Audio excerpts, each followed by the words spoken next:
Ferdy Sambo terdakwa kasus pembunuhan berencana Brigadir Nofriansyah Yosua Huta Barat alias Brigadir J kembali memohon maaf kepada para saksi dalam kasus tersebut. Permohonan maaf tersebut diungkapkan oleh Ferdy Sambo kepada para saksi yang dihadirkan jaksa di Pengadilan Negeri Jakarta Selatan pada Selasa 6 Desember 2022. Namun Sambo menyadari akibat perbuatannya dan skenario kebohongan soal kematian Brigadir J membuat banyak anggota Polri terlibat. Tak terkecuali para seniornya yang juga terseret dalam kasus tersebut. Diketahui dalam sidang ini, Jaksa Penuntut Umum atau JPU menghadirkan beberapa terdakwa kasus dugaan perintangan, penyidikan atau obstruction of justice hingga senior Ferdy Sambo di Polri. Sebagian besar keterangan mereka merasa menyesal dan sedih karena harus terseret dalam kasus tersebut.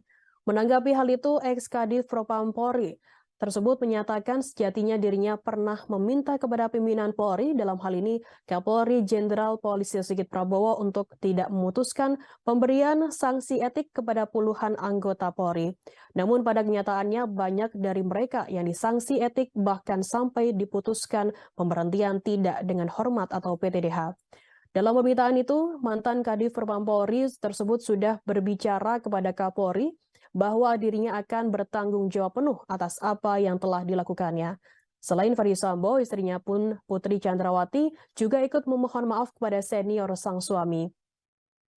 Permohonan maaf tersebut disampaikan Putri saat diberi kesempatan oleh majelis hakim untuk menyampaikan tanggapan atas keterangan dari para saksi. Kalimat tersebut disampaikannya dengan volume yang semakin melemah. Isak tangis pun terdengar di ujung kalimat permohonan maaf Putri. Tanpa kalimat yang diucapkan sedikit terjeda, lalu Putri melanjutkan pernyataannya.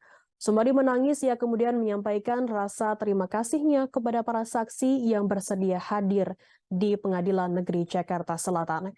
Ia beserta keluarga sekali lagi meminta maaf atas kejadian yang menyeret mereka dalam kasus pembunuhan tersebut.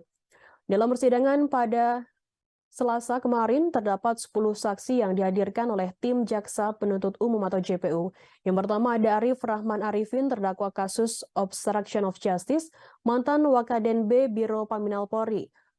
Paminal Propam Polri maksud kami. Yang kedua yakni Agus Nurpatria, terdakwa kasus obstruction of justice, mantan Kaden A Ropaminal Div Propam Polri. Kemudian yang ketiga, Cuk Putranto, terdakwa kasus obstruction of justice, mantan Korspri Kadif Propam Polri. Yang keempat, Baikuni Wibowo, terdakwa kasus obstruction of justice.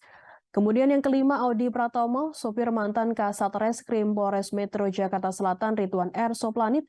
Yang keenam, Linggom Pasarian S, Kor Logistik Yanma Mabes Polri. Yang ketujuh, Aji Sopan Utomo, petugas Subit Senpi Bel Balmetfor Puslap for Baris Krim Polri. Kemudian yang ke-8, Panji Sulfikar, pemeriksa forensik muda. 9, Hendra Kurniawan, terdakwa kasus obstruction of justice atau mantan Karo Paminal Div Propam Polri. Yang ke-10, Susanto Haris Kabagakum, Provos Div Propam Polri.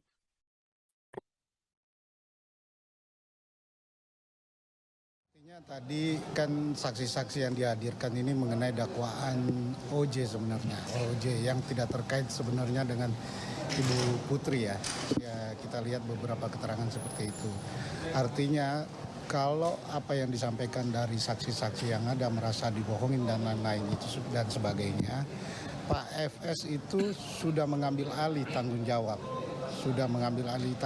Saya ingat betul pada saat itu Pak FS pada saat dijadikan tersangka sudah meminta maaf dan kepada adik-adik angkatannya maupun Polri yang terlibat atau aparat penegak hukum yang lain yang terlibat yang tidak mengetahui skenario yang sebenarnya. Pak FS sudah mengambil alih tanggung jawab dan meminta maaf yang sebesar-besarnya baik kepada pimpinan Polri maupun seluruh yang terlibat dalam hal rekayasa. Terima kasih sudah nonton. Jangan lupa like, subscribe, dan share ya.